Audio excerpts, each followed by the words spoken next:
Hello everyone, Richard DeClue here, also known as DeCluebach. Um, I tried to record a video earlier while I was driving in the car, but the sound of the air conditioner was making it a little bit obnoxious to listen to, so I thought I'd try to re-record it. As you guys know, I typically like to do a lot of time kind of planning out and researching my videos and or at least refreshing myself from stuff I studied years ago before I make my videos. But I kind of just want to shoot the breeze a little bit here, just to relate some things I've been thinking about a lot that correspond to a lot of my recent videos, which have obviously focused a lot on trying to fix misinterpretations or misrepresentations of certain theologians' works. And what I find interesting about it is you've had this Unite the Clans movement. I'm not really sure what all the clans are that people think that they are or are not uniting. But generally I understand it to be a movement of trying to unite those who are Orthodox in their Catholic faith together to combat the bad elements within the church, the heretical and liberal elements within the church. And so I kind of wanted to talk about that a little bit because there's obviously been some difficulties in this regard. And I think at bottom, there's one important thing we have to keep in mind, and it's not necessarily an easy distinction to always make or to see clearly, but it's an important one. And that is the difference between the faith itself, the dogmas of our faith, what we must believe, what we must assent with divine and Catholic faith to, and theology, which is faith seeking understanding, and thus is a attempt to try to explicate the faith, especially talking about systematic theology here since I'm a systematic theologian, but an attempt to express the faith and talk about it sometimes in philosophical terms, trying to help explain it to other people or find new ways of conceptualizing it and showing the connections between the different aspects of the faith. That's an important aspect of theology. But I think it's important to distinguish theology and faith, because a lot of the issues we seem to come across within Orthodox circles is jumping too quickly to the H word, the heresy word, or the heretical label. And that's a big problem. You see this often when it comes to discussing Neo-Thomism versus the Ressource Small movement, the Communio school. I don't like using the term Nouvelle Theologie because I don't think it aptly applies to that segment. But there is a difference between the truths of the faith and the explanations of how to understand it. And this has gone all the way back to the very early church. Okay. Just to take one example, the theology of soteriology, which is a theology expressing how it is that the person of Christ saves. How is it that Christ saves us? How does the cross, resurrection, ascension, how does that save us? How does it lead to our salvation? Okay, so there were different explications of this, right? You had Saint Athanasius in the 4th century, did a brilliant job in his work on the Incarnation, talking about the union of divine and human in Christ and how that affects our own ontology in a way. You also had, in the 12th century, St. Anselm of Canterbury, who his, why God became man, cur deus homo. Not exactly the same explanation of soteriology, but both legitimate within the Catholic perspective. Different approaches to explaining it and the whys and hows. And St. Anselm, for instance, was quite, in his own day, was new in many ways, and better than what came before in many ways. And then you look at Aquinas. He came along later, and I think really takes Anselm to the next level, in terms of that side of the equation, and adds some new elements to it that make it even better and make more sense. Then you look at people like St. Bonaventure, who explains the faith in his own way. And there's some parallels between him and Aquinas, obviously. They're both scholastics in the same time period. They knew each other. They were in Paris at the same time. In many ways had similar scholastic background, at least. But, the Summa is different than the Breviloquium. They're different. They might use different argumentation. They might even hold certain positions contrary to one another on various issues, especially philosophical issues. But all valid, all Catholic, all Orthodox. And we need to have a greater appreciation of that in this day and age, I think. Now, I'll come back to that later for all those who are getting upset and thinking I'm some liberal who wants everything to be okay and acceptable. No, I don't. So we'll get to that. But in the meantime, just think for a minute about the fact that the scholastic period itself prided itself on disputation. Bonaventure wrote the book, I just happen to have it right here actually, Disputed Questions on the Mystery of the Trinity. And yes, you can see I'm doing this in reverse camera mode. But Disputed Questions on the Mystery of the Trinity.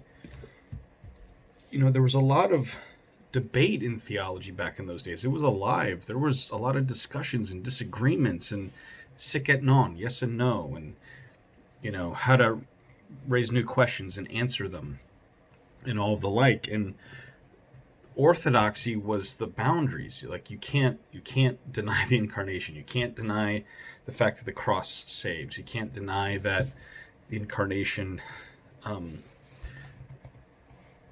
has salvific effect. You can't you have the boundaries there.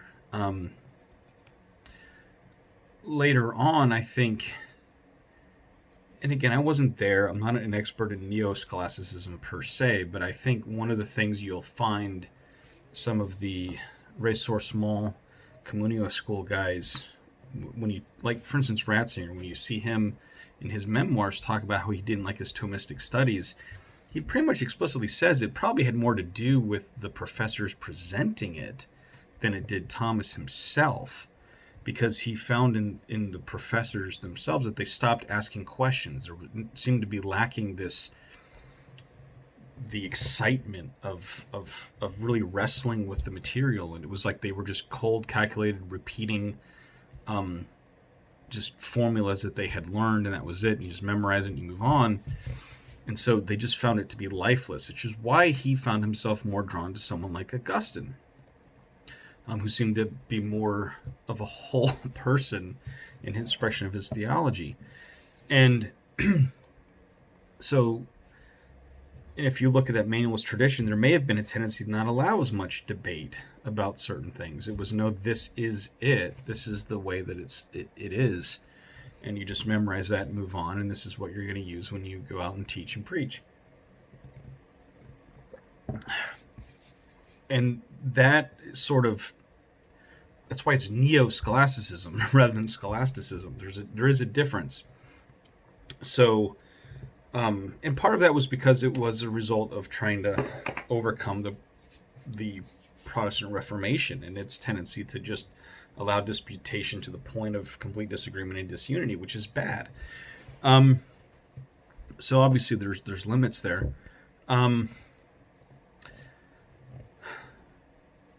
But I think we do need to understand that there is,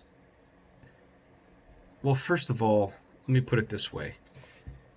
As I said in one of my videos on the place of St. Thomas Aquinas, I think he has proven himself to be the quintessential Catholic theologian.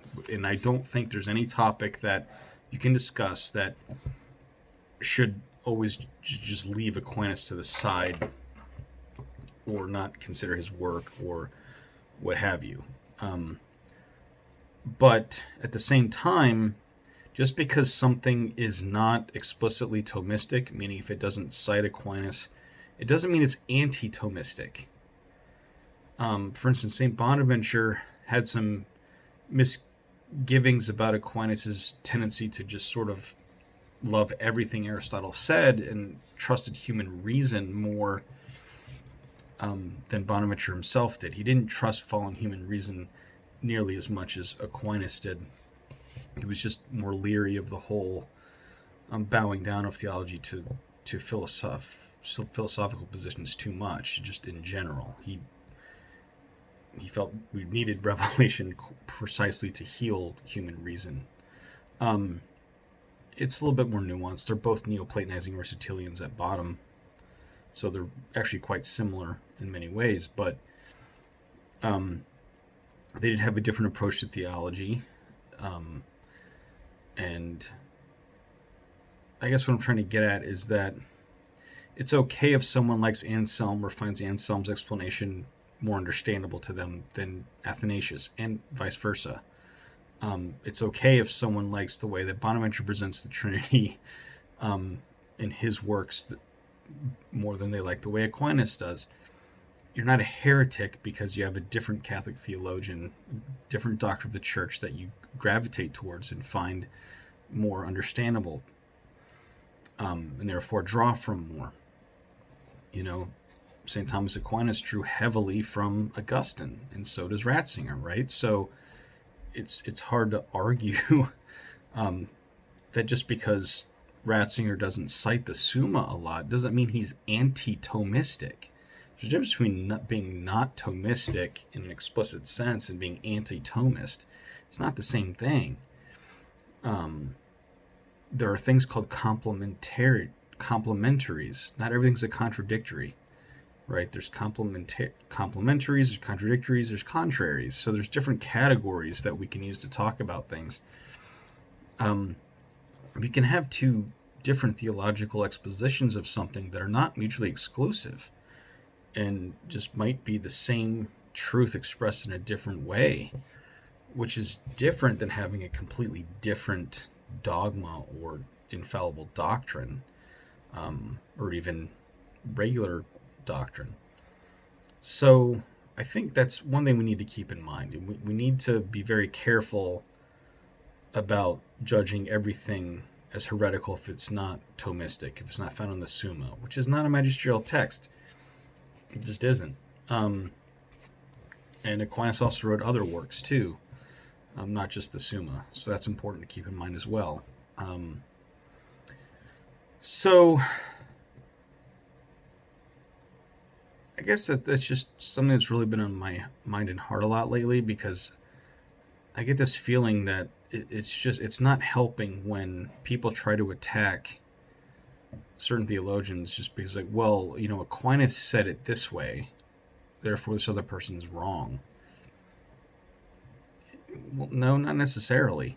You'd have to look at the particulars and go through the actual argumentation. But it's just, I just think that's a very important distinction for us to make.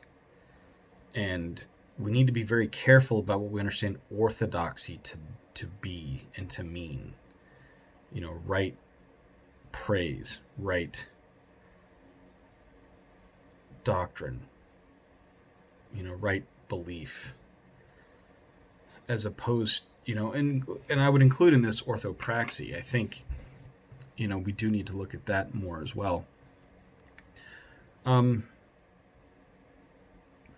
At the same time, I think one of the reasons that there's been a lot of debates amongst the quote-unquote conservatives and Orthodox and the trads, whatever labels or whatever you want to throw at different aspects. I still don't know what neocon means per se.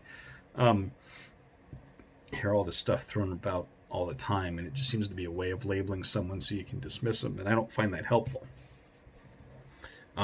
Even Aquinas himself would more than say, well, let's look at the actual arguments being made and not just label someone and then dismiss them. Look at each individual argument and presentation and judge it on its own merits.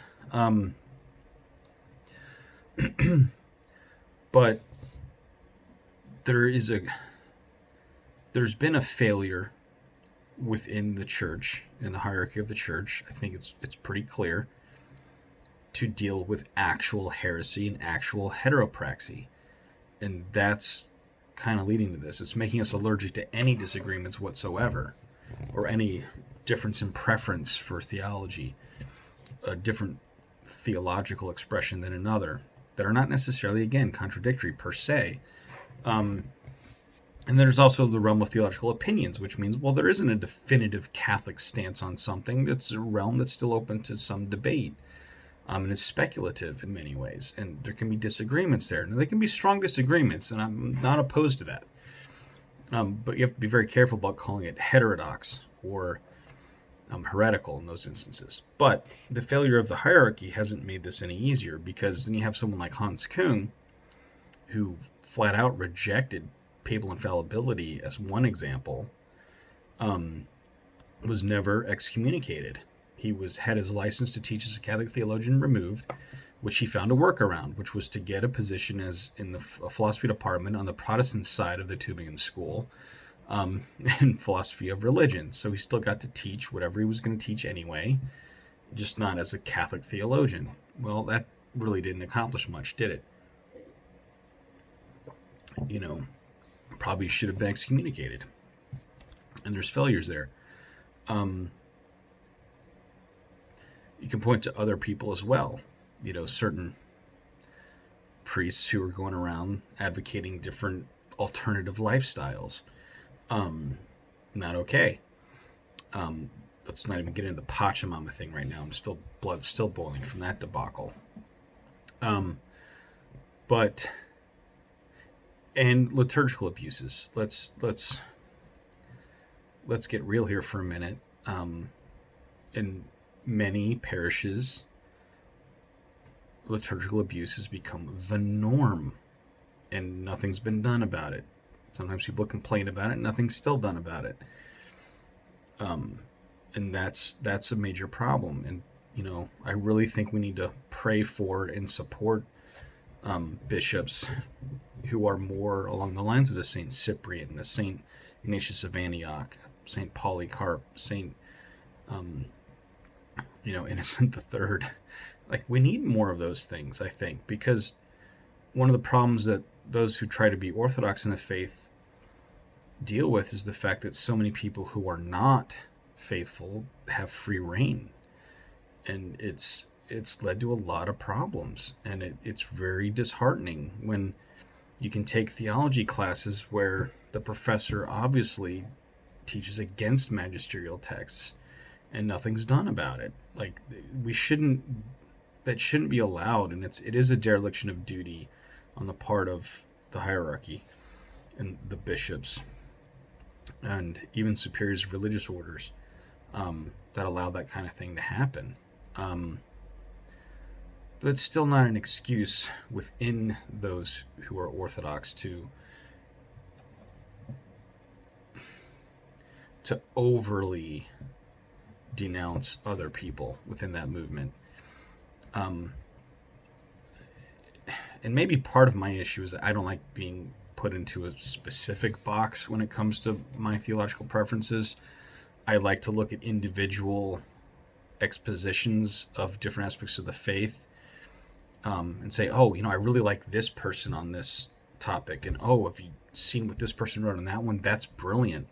Because very often a theologian might be great in one area and not so good in another. So I might not take everything that they say, but I might like one aspect of their theology or their exposition over another. And that's what I think exactly what Aquinas did right? He scoured the tradition and looked at different expositions and drew what he thought was the best and synthesized them.